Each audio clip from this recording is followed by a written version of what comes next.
Okay, I guess I have about 2 weeks worth of food saved up. I've got a lot of stuff like ramen. Of course, I have $1,000 in toilet paper and hand sanitizer. I believe that I'm ready for the apocalypse. No matter what happens, I am definitely ready. But now, I guess it's just a matter of being bored, about trying to pass the time until this all blows over. What's up, gamers? DreamcastGuy here, and currently we're in a very strange spot. Like, as humanity, a lot of people now are dealing with the quarantines. Now, if you're living in America, typically this can seem like a big laugh. Like, what? Is this really happening? But I do talk to a lot of subscribers over in Europe and stuff, and a lot of these people are, unfortunately, currently fully trapped at home. They're having to work, they're having to live, and they're having to just sit around for hours and hours and hours. And so I kind of want to talk to you guys about what we can do to make this time actually a lot more fun. I mean, this is, as bad as this situation really is from the outside, it can also be a time for us to personally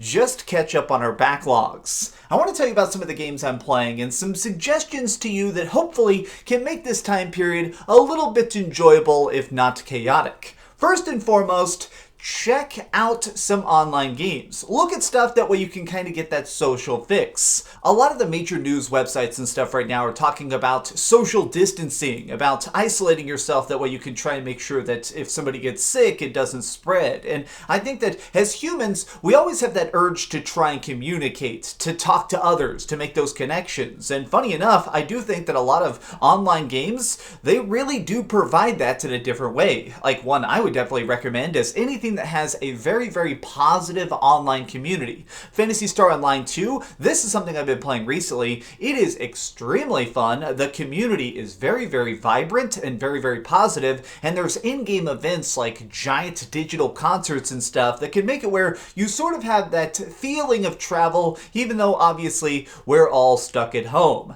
Now that may sound cheesy, but this also goes for things like MMORPGs. I really love Final Fantasy XIV. Just being able to do some dungeons, being able to level up a side character, it really passes the time. It can make each of your days feel fulfilling, even if you're actually totally just behind a door. Obviously, the main objective here isn't just to have fun, it's to try and pass the time. It's to try and eat up the days, the way we can get back to a very normal life. And so that's why I definitely suggest play something from your backlog. I mean, pretty much everybody has this habit, and it's a bad problem we all do. It's the fact that we buy games when they're cheap, and then we forget to play them. I mean, that's what most people have done with Skyrim. They play like their first 10 minutes, and then they put it down, but they paid $5 so they don't feel guilty. There's a lot of games that you definitely own that perhaps you haven't had a chance to go back and try. I mean, personally, what I've been doing is going back and trying to play a bunch of things from last year, like Star Ocean, that I got, played some of, and then just never finished.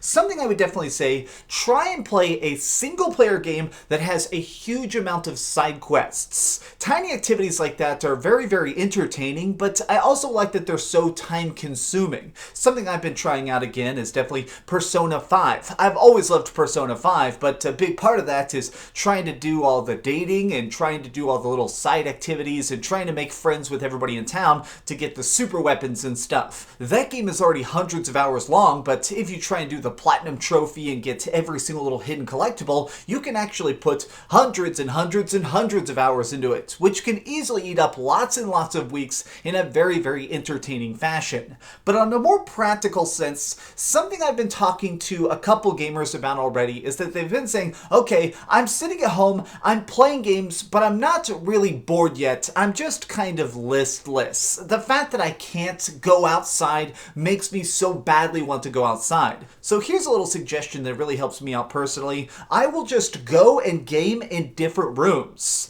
That sounds so basic, but it totally works. So this is my office, and I never really show too much of it because it's kind of just a giant mess with like soundproofing on the walls and stuff. But what I'll do is, when I'm just wanting to chill out, and if I'm like not wanting to play like Ori and the Blind Forest or something, I'll go into the living room, and usually what I do is I'll plug in my NES Classic or my SNES Classic. I'm going to show you like a shot of my living room. This is kind of my zen space. It's my chance to game, get some sunlight on me so I don't just get super like pale and pasty, but more than that, it's also an opportunity to kind of feel like you're somewhere else. Humans definitely have that desire to wander. We are a hunter-gathering species. We want to try and be out and about, even if we're not really doing anything important.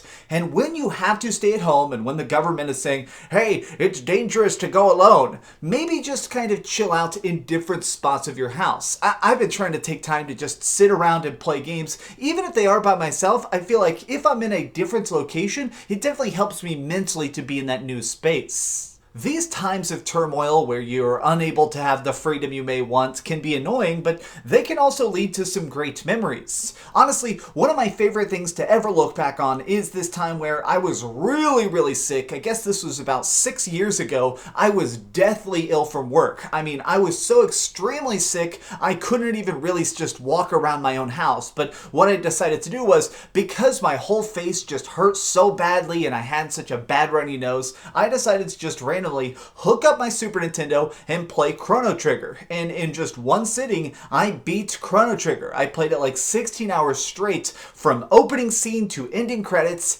and it was phenomenal. It's still something I'm gonna always treasure because I feel like I got to see such a deep, beautiful story in one long sitting. And when we have these odd chances where we can do those things, where we really have the opportunity to just sit down and game, this can really kind of be a chance to find those special secret loves. The biggest thing though, and this one's a little bit harder to do, is definitely, if possible, bring over a co-op buddy. I mean, at this time period, it's a little bit bad to socialize too much because if somebody's sick, you don't want this stuff to spread, but if one of your buddies has been isolating for weeks as well, bring him over, have a sleepover, hang out and play some couch co-op. There is nothing in the world that's just flat out more fun, more enjoyable, and just so emotionally fulfilling as having a buddy to back you up on a fun adventure. One of my very favorite games this year that I've just been playing a ton of again and again is this old freaking roguelike called Neon Chrome. It's basically this game where it's like a co-op twin stick shooter, and every time you play through it, the whole game randomizes. You're fighting through tons of different like enemy robots and droids and drones, and yes, it's a fun game, but it's a million times more enjoyable to play it co-op because then every time my buddy gets a piece of loot, you get excited for them. Or whenever there's that nice upgrade, you have to argue about it and see who's going to get it and who's going to be a little bit weaker for the rest of that floor of this big giant industrial complex. It makes it where, of course, you're passing the time and you're getting things done, but I also think that it really kind of keeps us sane. I kind of feel bad because when I'm talking to these people, especially people who are just fully on lockdown, and a lot of people now are even having to do work from home where they're actually clocking in with like a laptop or something and doing bug testing or answering phone calls from their house,